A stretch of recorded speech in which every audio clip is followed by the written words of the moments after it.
নমস্কার বন্ধুরা, রিঙ্কু রান্নাঘরে আজ নিয়ে চলে এসেছি নোটে শাক। তো বেশ আমাদের বাগানে বড় বড় নোটে শাক হয়েছিল।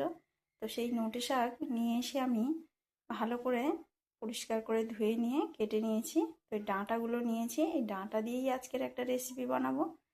তো দেখুন এখানে লাগছে আমার ক্যাপসিকাম, গাজর, আর এখানে নিয়েছি রাঙা আলু, আর এখানে গোল আলু আছে, আর এই ডাঁটা তো আছে নোটে শাকের, আর কিছুটা আমি চিংড়ি মাছ নিয়েছি।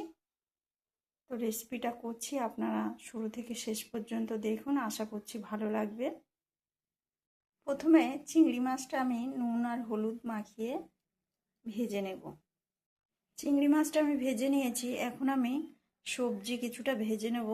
যেমন এই মিষ্টি আলু, গাজর আর গোল আলু ভেজে নেব।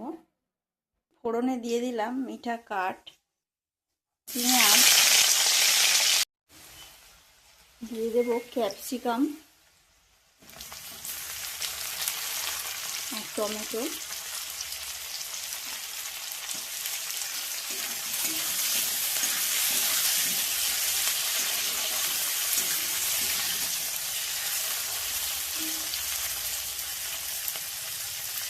পেঁয়াজের সঙ্গে ক্যাপসিকাম আর টমেটোটাও 1 মিনিট ভালো করে কষিয়ে নিয়েছি। এখন ভাজা সবজিটা দিয়ে দিচ্ছি।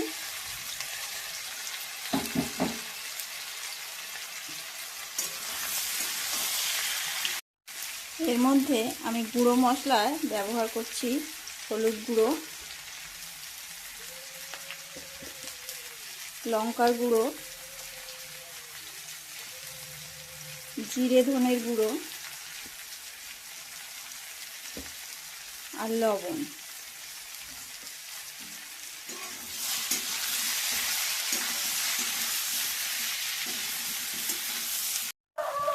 তো 4 মিনিটের মতো মশলার সঙ্গে কষিয়ে নিয়েছি। এখন দিয়ে দেব জল।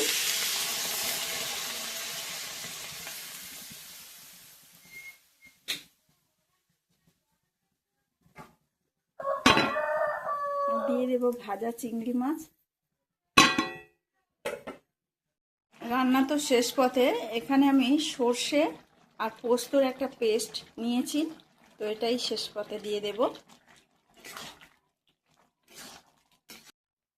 এখানে তো আমার রান্না হয়ে গিয়েছে। তো আমি এখানে যা সবজি ব্যবহার করেছি সবই হেলদি। তো আপনারা এইভাবে একবার বাড়িতে করে খাবেন, কেমন হয়েছে কমেন্টে জানাবেন। আর আমার চ্যানেলে যারা নতুন তারা একটা সাবস্ক্রাইব করবেন।